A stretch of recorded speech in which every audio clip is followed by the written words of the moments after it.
Sindeu, unidos somos más y más fuertes.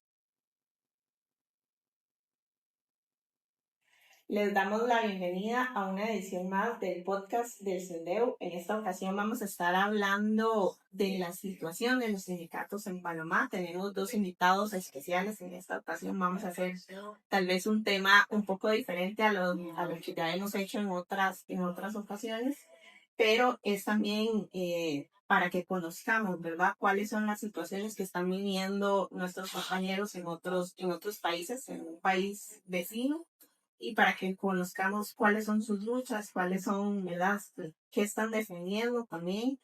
Entonces, hoy tenemos a don Fernando Ábrego, que es profesor en Humanidades con especialización en Español, especialista en literatura comparada, profesor de segunda y tercera enseñanza en idiomas, licenciado en Derecho y Ciencias Políticas y un posgrado en métodos alternos de resolución de conflictos, y actualmente cursa una maestría en literatura hispanoamericana y panameña. Él es secretario general de la Asociación de Profesores de la República de Panamá, ASEPROF.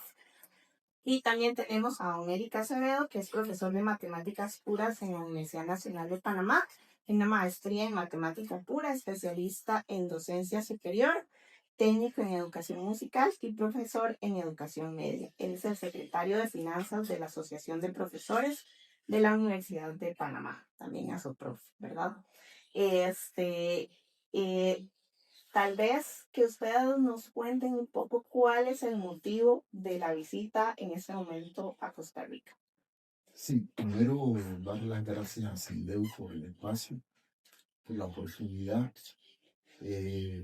Creo que el tema de la denuncia, por lo menos en los países que hemos visitado últimamente y a través también de las redes sociales, hemos estado dando a conocer, a visibilizar el problema de persecución contra los gremios y sindicatos que se está dando en Panamá. Creo que ese es el motivo fundamental. Y también ir a corroborar una información en la Corte Interamericana de Derechos Humanos en relación a un informe que presentamos sobre la violación a derechos laborales de los docentes. Son 298 educadores que están separados de sus puestos desde el 14 de julio hasta la fecha. Y ese es el motivo fundamental por el que estamos aquí.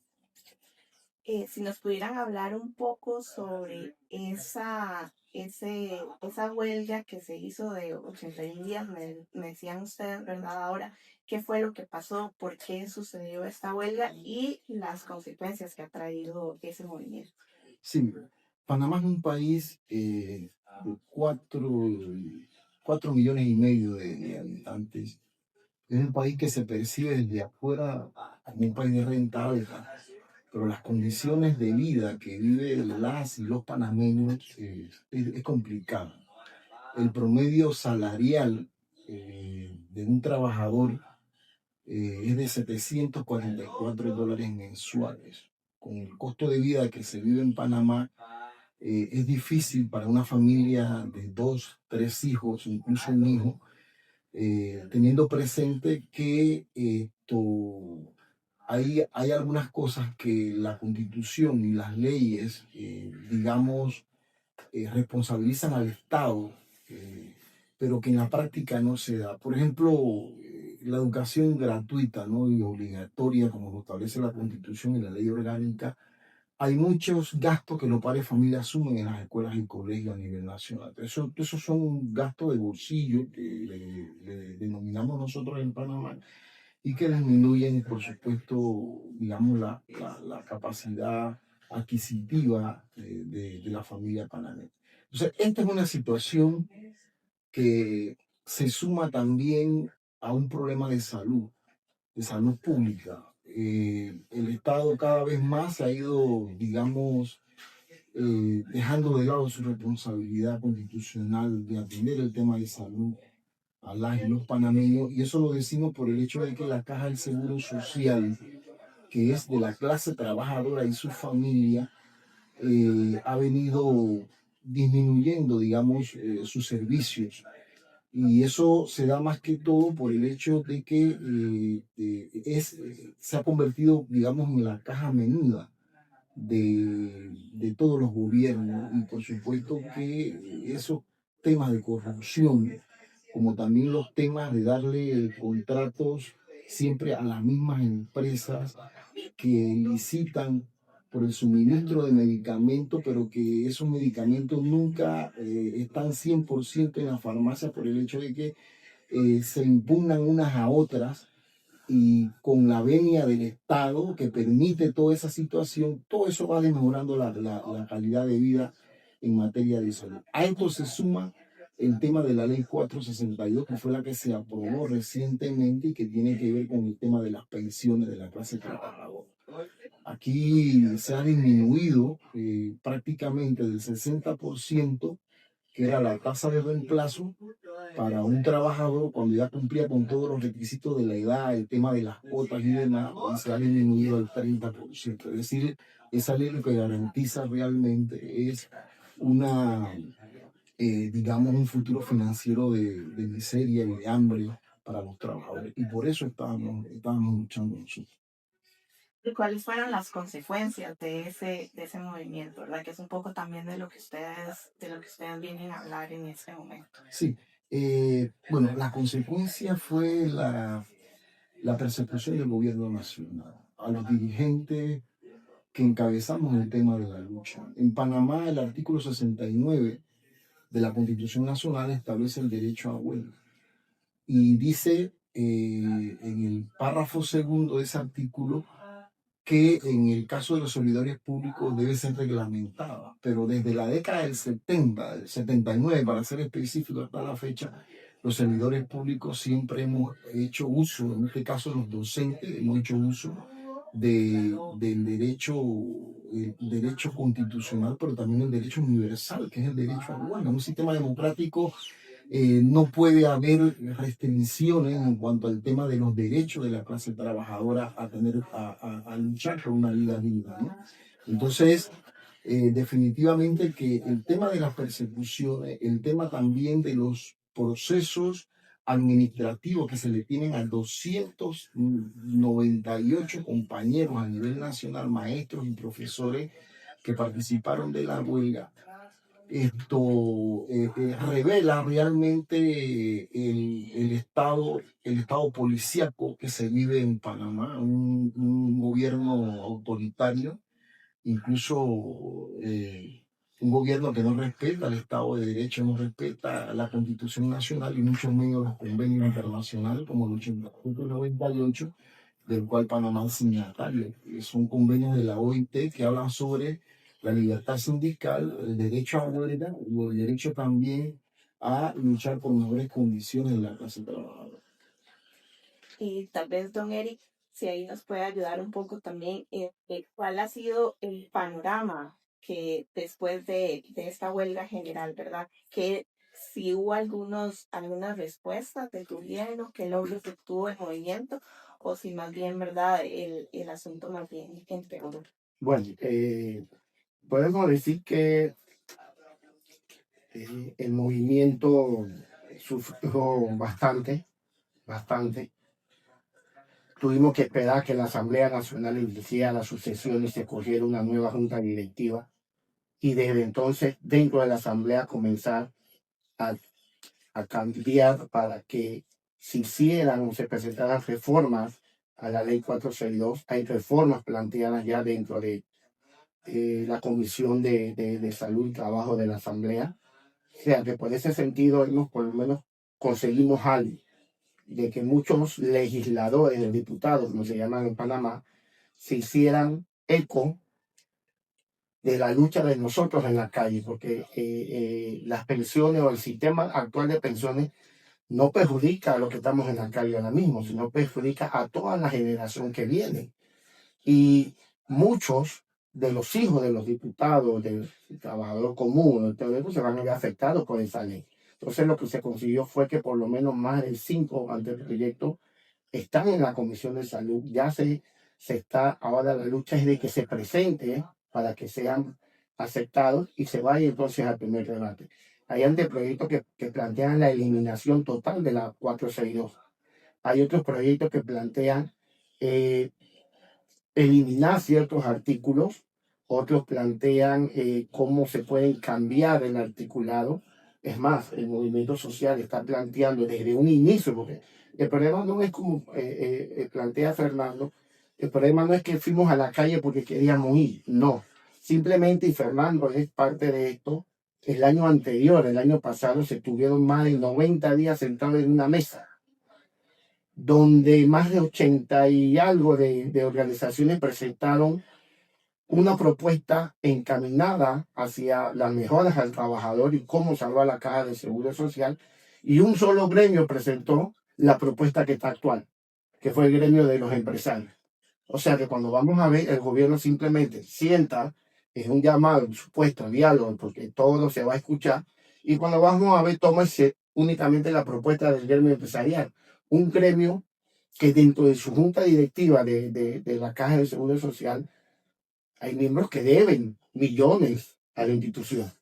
Entonces, ¿cómo tú vas a tomar una propuesta de un gremio que le debe millones a la institución, que esa sea la propuesta que va a salvar el régimen de pensiones cuando ellos mismos son los que lo tienen así? Obviamente, como todo en este mundo se mueve a nivel comercial, ellos estaban viendo, y aquí como veníamos conversando, que la idea de ellos es que el sistema de pensiones que únicamente lo mantiene el Estado, salga del el Estado, pierda su control, y entonces se diversifica hacia dónde, hacia las empresas privadas, y aparecen entonces todas estas pocas empresas eh, como aseguradoras para la seguridad social que hay en Panamá. Obviamente que como tenemos la caja de seguro social, como planteó el compañero Fernando, que es del trabajador, nosotros tenemos una institución que se dedica entonces a la pensión. Y el que quiere, obtiene su plata adicional y quiere aportar a un régimen privado, lo hace, ¿ya? Pero al alterar o al hacer estas modificaciones, lo que ellos quieren, o lo que nosotros sabemos que ellos quieren, es apoderarse de casi 1.000 millones que hay dentro, no, casi 14.000 millones que hay dentro de la reserva. Eso es lo que ellos quieren. ¿Ya? Entonces, la lucha fue por eso. Entonces, por lo menos lo que se ganó fue eso.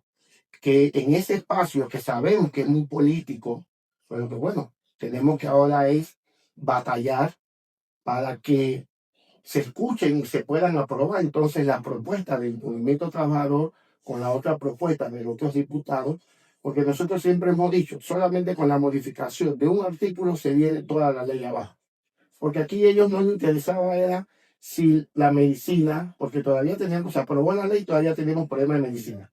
A ellos no les importaba ni las medicinas, ni la parte administrativa, ellos lo que querían era meterle mano, como se dice en el panameño, a las reservas, a los millones, a los miles de millones que están dentro de la caja de seguro social.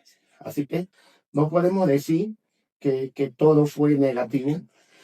Sí sufrimos persecución, docentes en el piso, con la policía con la rodilla en la cara, en la espalda, apresándolos, compañeras también que fueron ultrajadas por la policía, eh, bombas lacrimógenas. A ellos no les importaba que uno estaba tranquilamente protestando en las aceras. Ellos llegaban a perseguir, a golpear, porque esa era la instrucción de este gobierno. Hermano, el presidente dijo que él no iba a permitir cierre de calle en sus 5 años. Y él lo estaba cumpliendo. ¿Y qué era lo que hacía? Movimiento o grupo que saliera a la calle, bombas lacrimógenas, balas de goma, eso era lo que se recibía. Pero bueno, fueron 81 días de lucha que nosotros nos mantuvimos en la calle, a pesar de que no nos pagaron en esos 2 meses, nuestros salarios no nos los dieron. Algunos compañeros todavía, los 298 están suspendidos, o sea que hay compañeros que ya tienen prácticamente 5 meses que no cobran, con procesos amañados, donde un director, porque la Ley Orgánica de Educación establece que es el director que inicia la investigación y él mismo la puede cerrar.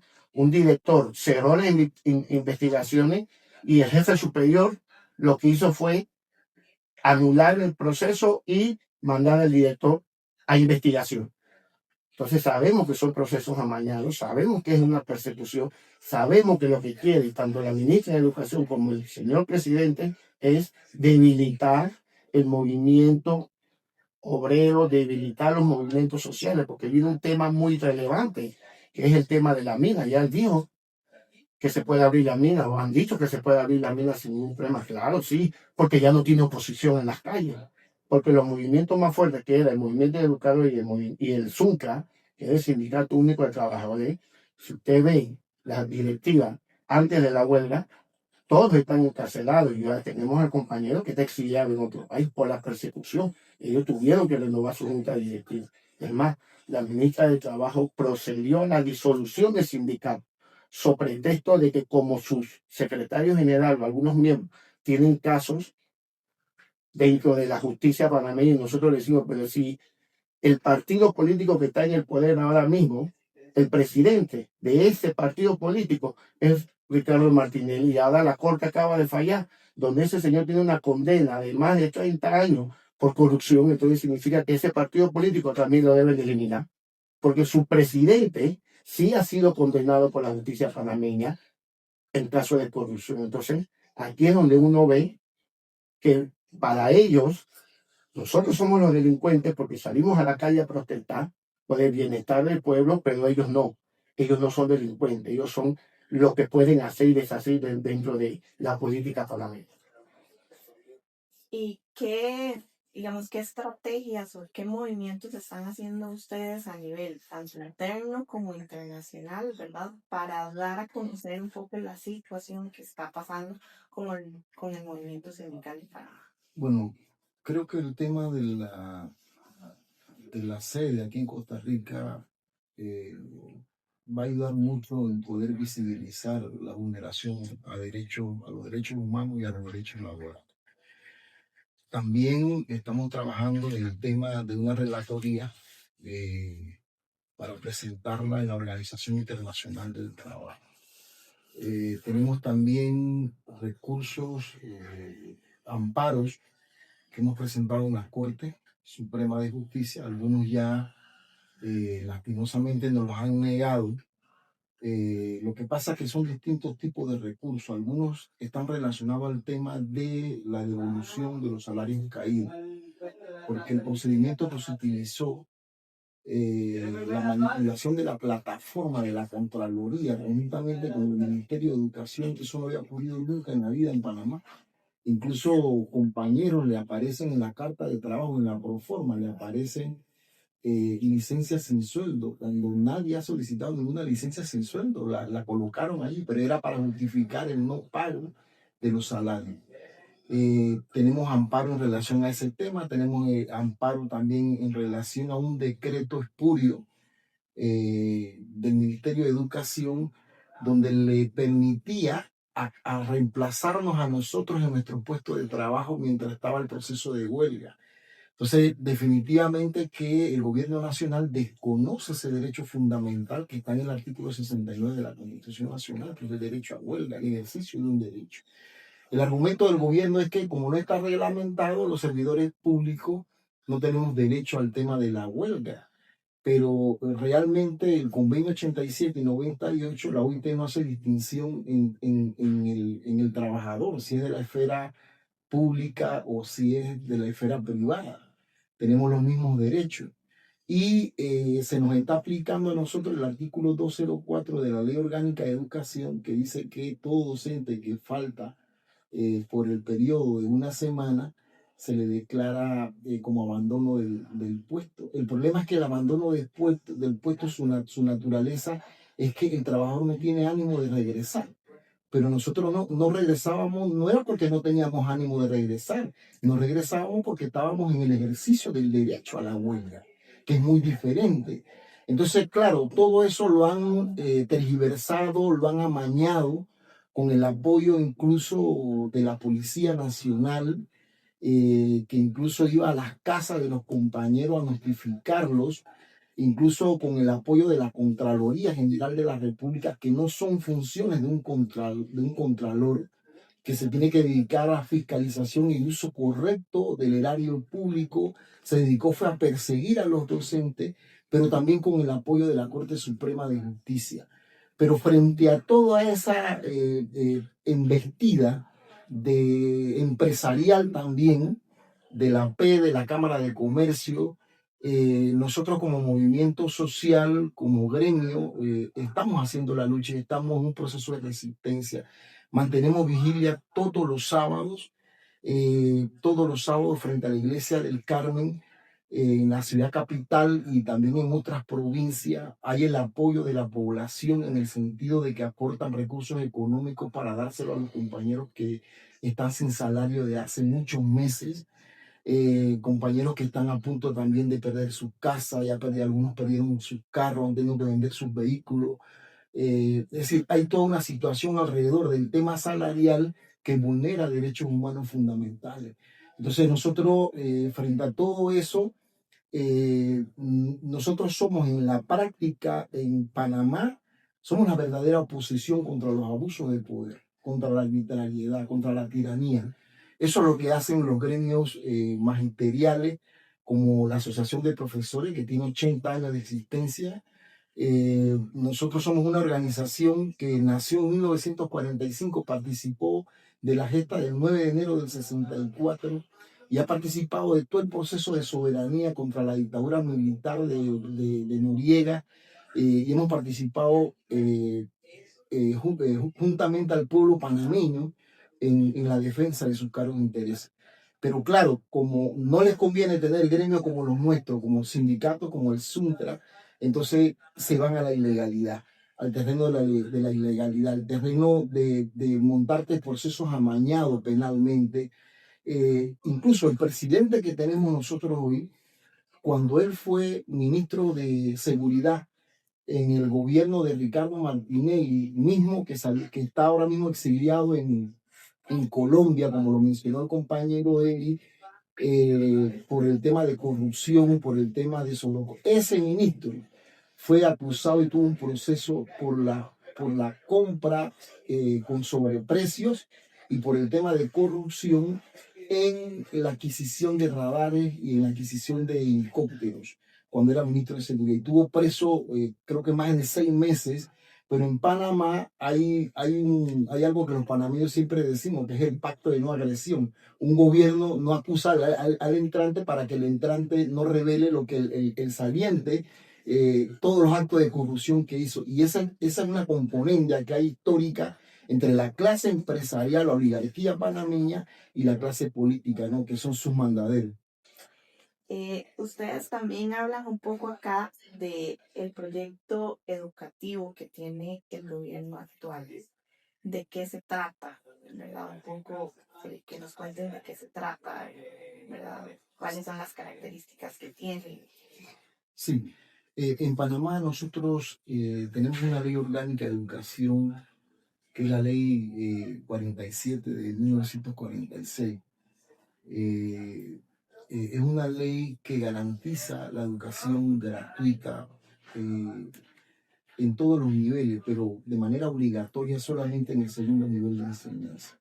Es decir, luchamos nosotros también en el 2022 de subir del 6% del PIB al 7% del PIB para educación, o para el sector educativo más bien.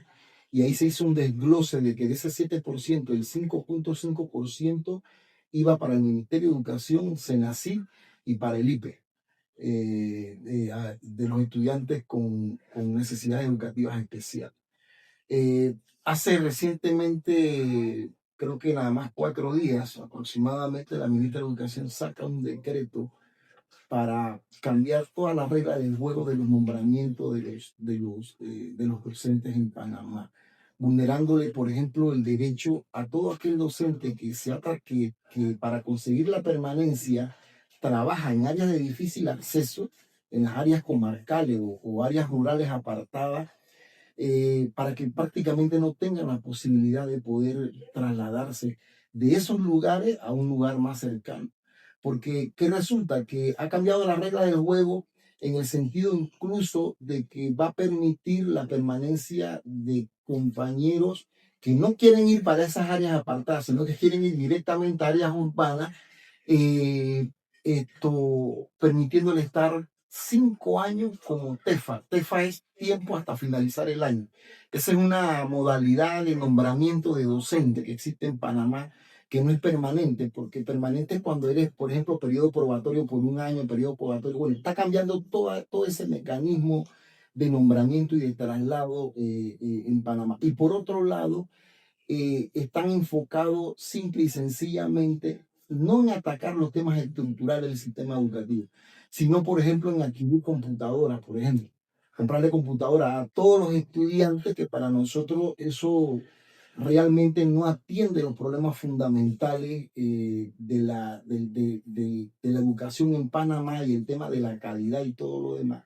Aunque este concepto es un poco complicado, porque incluso ni la UNESCO lo tiene claramente definido, porque cuando hablamos de calidad educativa, ¿a qué nos referimos? Calidad de enseñanza, calidad de centros educativos, calidad de docentes, calidad de infraestructura, o sea, ¿de qué hablamos? Porque si es de todo eso, entonces tendríamos que ver una por una, porque a veces las condiciones de educabilidad condicionan en cierta manera el ejercicio de la docencia y la calidad de la docencia, o por lo menos de la enseñanza. Entonces, se está haciendo y se está trabajando también en una transformación curricular que atiende más al tema del trabajo y no enseñar para la vida. Es decir, es cierto que uno prepara a los estudiantes para el trabajo, pero también hay que prepararlos para la vida. Entonces, esa transformación curricular que la ministra de Educación está impulsando, ya lo hizo cuando fue ministra de Educación en la época de Martinelli y ha volvido a retomar esa situación. Y yo creo que lo que se busca también es ver el tema de la estabilidad de los educadores. Y eso nos preocupa sobremanera.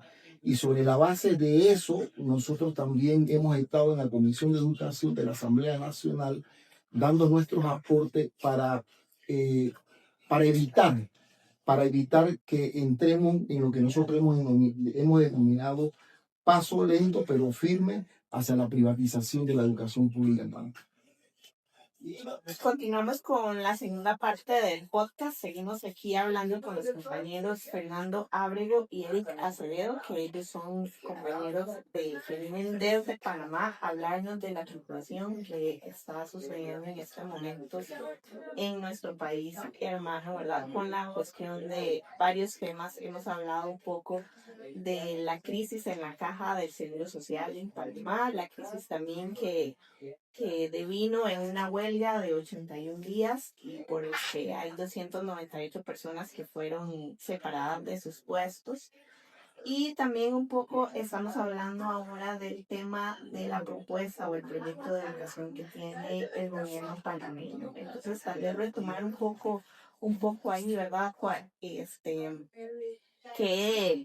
¿Cuáles son las acciones que está tomando el movimiento sindical en relación a eso?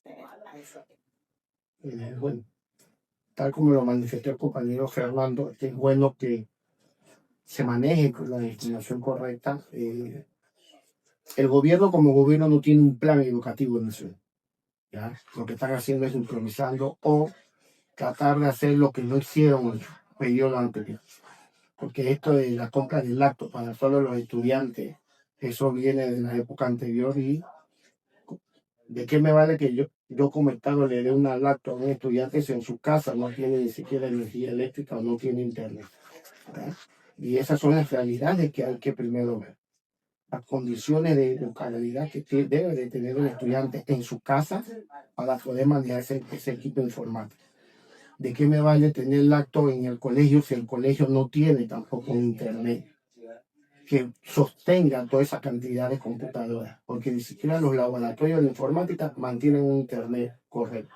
Entonces, cuando vemos es un despilfarro que hay por parte de los recursos que tiene el Estado, que no digamos que no está mal, pero primero crea las condiciones necesarias para que se saque o se use correctamente ese equipo tecnológico. Aparte, la infraestructura, tenemos colegios que se están cayendo, colegios que no le dan mantenimiento. ¿De qué me vale entonces que tú me hables de calidad educativa si los centros educativos se están cayendo? Todavía tenemos escuelas francas en las comarcas. Es más, todavía tenemos docentes que para poder llegar a esas escuelas tienen que pasar ríos y esperar que si hay crecidas no pueden cruzarlo porque no hay puentes. Y aún así, como lo manifestó nosotros en el 2023, logramos que el Estado modificaba la ley donde se incluía el 7% para el sector educación. De ese 7%, 5.5 para lo que es universidad y Ministerio de Educación y 1.5 para lo que es el ASI. Ahora este gobierno plantea que eso hay que eliminar, porque en la práctica eso imposibilita asignarle más recursos a otras instituciones que otras instituciones. El Ministerio de Presidencia, donde el presidente puede disponer por lo que él quiera de esa plata.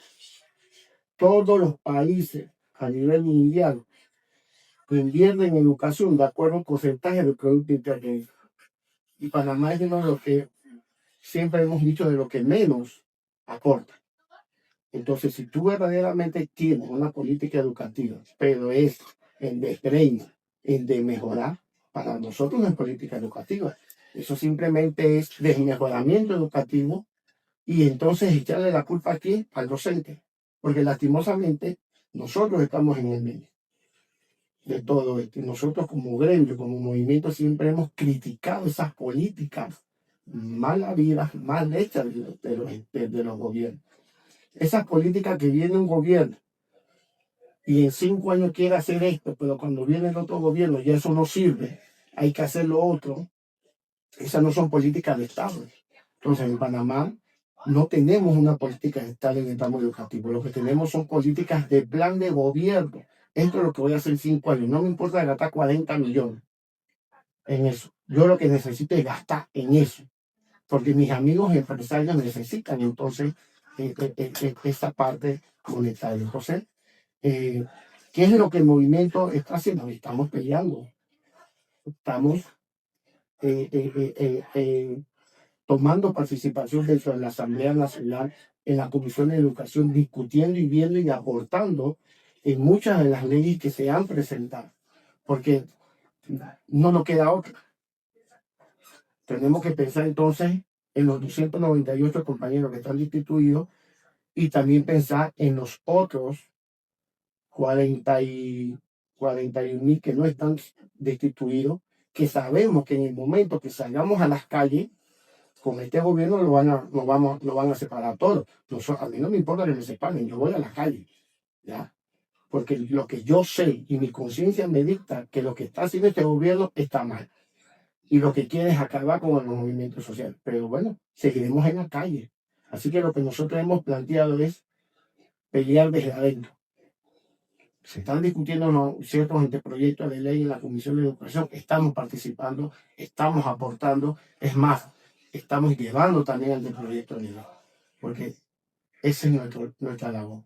Tratar entonces de enmendar o de eliminar lo que el gobierno, lo que están llevando por medio de proyectos de leyes que eliminar, para que no perjudique más a la educación panameña y no perjudique más al movimiento de los docentes en la calle. Como nosotros le llamamos los gremios docentes. En Panamá entonces está establecido el 7% del PIB para la educación. Sí, porque nosotros tenemos una situación similar acá, que está establecido el 8% también del PIB, pero en los últimos años eso más bien ha venido, ¿verdad?, disminuyendo. No se llega nunca a ese porcentaje. Fíjense, a raíz de los movimientos que nosotros hicimos, la ley orgánica establecía 6%. Ningún gobierno había dado. En el 2023, cuando se elaboró el presupuesto, gracias a los movimientos y a la huella que le hicimos en ese tiempo, se estableció, y no el 6, el 7%. Fue el primer presupuesto después de más de 30 años que ya tenía el porcentaje asignado. Fíjense, 23. Para el 24 se hizo. Este gobierno ya este año, porque entró el año pasado, ya está diciendo que hay que eliminarlo. Entonces, ¿cómo tú hablas de calidad educativa si tú le estás quitando recursos al sector educativo? Que la ministra actual no sepa manejar 1.500 millones que tiene ahí presupuestados, eso es culpa de nosotros. Ella tiene los recursos. El problema está que como ellos no tienen un plan de educación o política de Estado en el área de educación, Ellos saben que después de 5 años van a decir que no hicieron nada y lo primero que ella puede decir es que no tenía los recursos. Pero ella lleva 2 años con más de 1.500 millones de dólares para inversión. ¿Y qué ha hecho? Si el ministerio tal necesita 500 millones, ella se lo da de la plata de acá. Si el otro necesita 300 millones, ella se lo da. O sea, los recursos del sector educativo, ella permite que sean utilizados en otras instituciones. ¿Y por qué no lo usas en educación? Si hay escuelas que no están funcionando, hay docentes que están esperando que los nombres, y hay vacantes que no la sacan al concurso. ¿Cuándo la nombran? En octubre. Y ya en diciembre se acaba el año escolar. O sea, ¿qué pasó con la educación de esos niños en los 6 meses anteriores? Ah, eso no es calidad educativa y eso no es culpa de nosotros los grandes docentes. Eso es culpa de la administración. Entonces, lo que sabemos es que ella quiere que le quiten ese presupuesto, porque así ella tiene una excusa de decir que no pudo hacer más de 4 cosas porque no tenía plata. Pero tiene plata y no lo sabe utilizar. No lo sabe utilizar. Se lo da al otro ministerio. Esa es la realidad. Tal vez hablando de otro tema también importante que ustedes querían tocar en este podcast es el asunto de la minería en Panamá, ¿verdad? Creo que en los últimos años y en los últimos meses esa sí ha sido información que ha llegado a los medios de comunicación, ¿verdad? Los intentos de establecer la minería en Panamá y que también ha habido mucha resistencia en el país a este tema. Tal vez que nos cuenten un poco la situación en ese tema.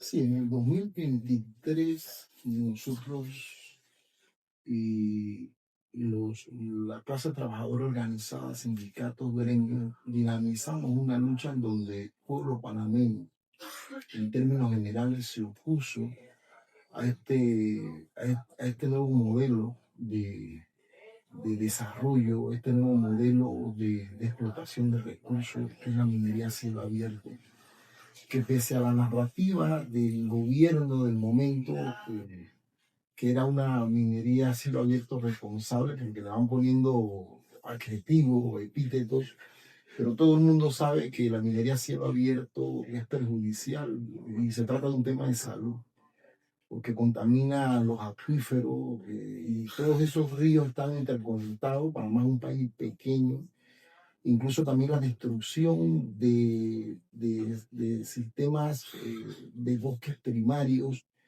el tema también de la expulsión de comunidades que viven en esas áreas, la expropiación de sus tierras, incluso la limitación de sus derechos de circulación por donde se van a explotar esas minerías, pero que además un mal negocio, porque el problema está en que las transnacionales se llevan todos los recursos en materia de regalías, no dan absolutamente nada, y el mismo contrato que suscribe Panamá con estas empresas transnacionales es ínfimo los recursos, o sea, es prácticamente una expropiación con el contubernio de cierta clase empresarial corrupta que está dedicada a la acumulación de riqueza de los recursos que no son de ellos, sino que son del pueblo panameño, pero con la venia también de gobiernos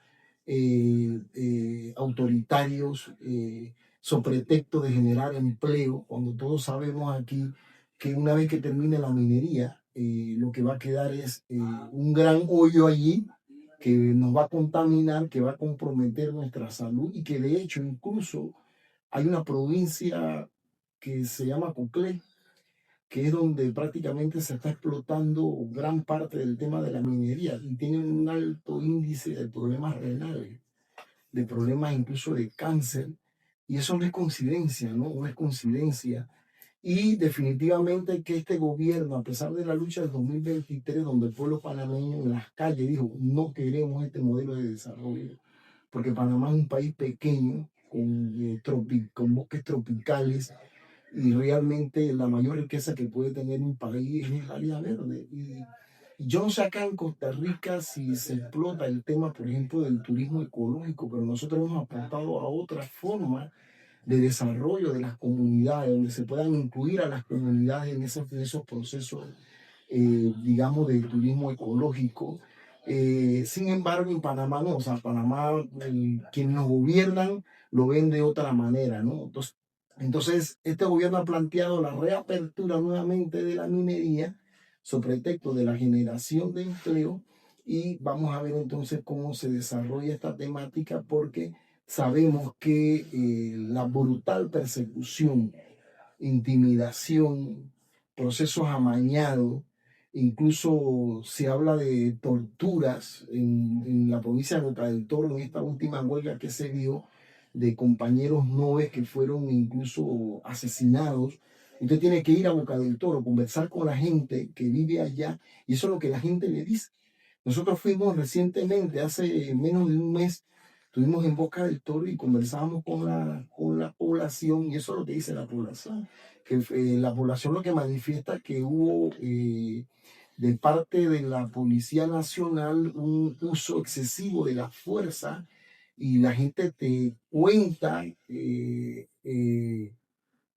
toda esa situación que se generó en Boca del Toro y de lo que se les hizo a la población indígena, en este caso a los nobles, que es un tema que en algún momento se tiene que deslindar en los organismos internacionales que tienen que ver con el tema de derechos humanos, porque esto no se puede quedar así. Entonces, definitivamente que el tema de la minería va a traer otro espacio de enfrentamiento entre las organizaciones sociales, las organizaciones ambientales, el pueblo panameño y el gobierno nacional. Entonces yo creo que es una situación por la que atraviesa nuestro país con este tema de la minería a cielo abierto, de la que ya hemos tenido muy malas experiencias, porque realmente esto destruye uno de los, digamos, de los activos más importantes que puede tener un país, que son sus bosques, sus ríos, y por supuesto preservar el tema de la salud, porque el tema de la minería está directamente vinculada con el tema de la salud. Ante este panorama que ustedes presentan, ¿verdad? Solo hablamos de varios temas, pero me imagino que hay también otros más. Ante este panorama, ¿cuáles son los retos que ustedes ven que tienen los movimientos sociales en este momento en Panamá? Bueno, hay muchos retos porque eh, lo que pasa es que en Panamá quienes dinamizan la lucha siempre han sido los docentes. Y por eso somos el sector que estamos siendo directamente atacados, ¿no? Por el gobierno nacional y por los gobiernos anteriores, pero principalmente este, apoyado, claro, por la oligarquía panameña, por una clase empresarial que está hambrienta no solamente de poder, sino también de dinero, y que harán lo imposible para poder llevar a cabo su proyecto de destrucción del medio ambiente con este tema de la minería. Y creo que el reto tanto de los gremios magisteriales como del sindicato, es yo creo que ver uno de los temas que en todos los países es muy complicado y difícil, que es el tema de la unidad. O sea, el tema de la unidad, pero debe ser una unidad en función de la acción, o sea, la unidad en la acción. Y es complicado porque hay un ambiente de persecución contra los dirigentes y contra el movimiento social en Panamá en estos momentos. Y definitivamente que lo que hemos visto en los últimos días es que han empezado también una campaña en contra de las organizaciones, contra los ambientalistas, con el tema del desprestigio, con el tema de los supuestos recursos que reciben esta ONG que se dedican al tema del ambiente, a proteger el medio ambiente para, claro, o sea, satanizar posibles acciones de lucha en contra de la reapertura de la minería. Es decir, creo que hay que crear el espacio como un desafío de las organizaciones gremiales, sindicales y ambientalistas para ver cómo enfrentamos el tema de la minería en Panamá.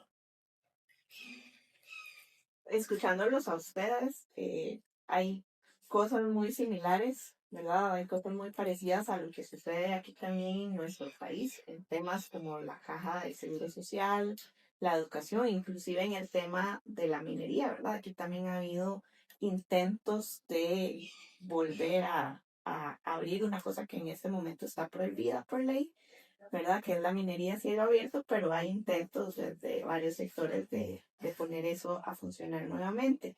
Yo quisiera que ustedes nos dieran como desde su visión, desde su experiencia y viendo como esas similitudes que podríamos tener, digamos, qué reflexión harían, ¿verdad? En relación ¿verdad? A cómo nos vemos como países hermanos, ¿verdad?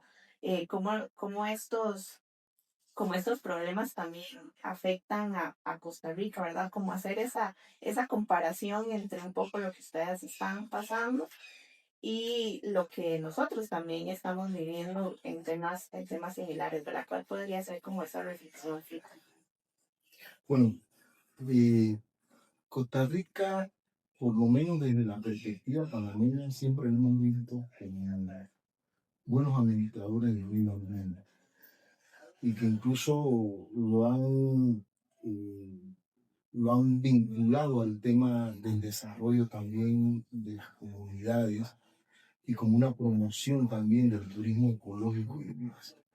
Yo creo que hay mucha similitud desde el punto de vista de que Panamá también tiene paraísos tropicales, ríos, playas, bosques, y yo creo que eh, debemos entre organizaciones que nos preocupamos por la preservación del medio ambiente, tener por lo menos vínculos para proteger Costa Rica, por ejemplo, para que no se dé el tema de la reapertura en materia de minería, y Panamá que debe luchar, ¿no? Para que lo que se dio en el 2023 de la lucha contra la minería cierre de una vez por todas ese triste capítulo de la explotación de recursos minerales, pero a costa de o sea, un alto precio tenemos que pagar por eso y que no abona realmente al desarrollo nacional, sino que abona al bolsillo nada más de algunos empresarios internacionales. Entonces yo creo que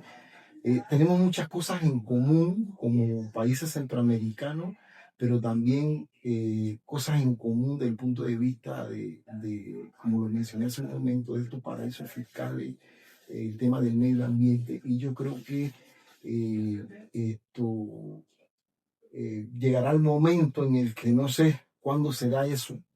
Yo creo que eso lo tendría que definir las organizaciones en algún momento dado. Llegará el momento en que quizás gobiernos de Panamá con Costa Rica pudieran hacer convenios en relación a ese tema del medio ambiente y no tanto al tema nada más meramente comercial de ganancias para un sector, sino también hacer convenios en relación también a la preservación del planeta y de nuestro activo importante como son nuestros bosques, nuestros ríos, que tanto nos gusta a todos nos gusta bañarnos en las playas, los ríos, pasear por los bosques, eso nos fascina a todos, pero lastimosamente no todo el mundo tiene esa perspectiva, ¿no? De nuestro planeta y de nuestro recurso natural. Sí, bueno, tal como manifestaba el compañero, tenemos muchas similitudes, no solamente Panamá y Costa Rica. Si uno hace un recuento por todo lo que es Centroamérica y Sudamérica, tenemos los mismos problemas, tenemos los mismos enemigos, una oligarquía rancia enquistada en los círculos de poder que quiere mantenerse para poder ellos seguir lucrando, ahora con transnacionales. Entonces, nosotros lo que podemos decir es que, bueno, la unidad, después que todos nosotros como centroamericanos, como latinoamericanos nos unamos, todos los movimientos sociales, y hagamos una gran lucha en contra de todos estos señores que están enquistados en el poder, ahí es donde entonces el movimiento social va a resurgir con una gran unidad. Acordemos lo que pasó en Colombia hace años, con los movimientos, las luchas sociales que había, las manifestaciones, cómo masacraron a ese pueblo. Hoy en día está el presidente Petro en Colombia, tratando de hacer un cambio, a pesar de todos los problemas. Hacia allá nosotros tenemos que tratar entonces de que estos movimientos sociales surjan y vayan creciendo y le vayan enseñando al pueblo que lo que tenemos hoy en día no es bueno y que nos han estado marginando y nos han hecho la idea de creer que ellos son los mejores y que si viene otro va a ser peor. No, lo que tenemos es lo peor. Lo bueno para ellos, lo malo para nosotros, el pueblo. Entonces, lo que sí es que en ese sentido de una unidad, como hermanos latinoamericanos que somos, como parte de los movimientos sociales que somos, e intercambiando ideas, e ir, como ustedes lo han hecho en el día de hoy, conversando. Y a medida que hagamos eso, más personas se van a dar cuenta de que tenemos los mismos problemas, a pesar de que estamos en países distintos, pero todos tenemos los mismos problemas. Y si nosotros, como parte del movimiento social, no nos unimos, vamos a seguir siempre con los mismos problemas. Eso es lo que yo siento, un sentido de unidad.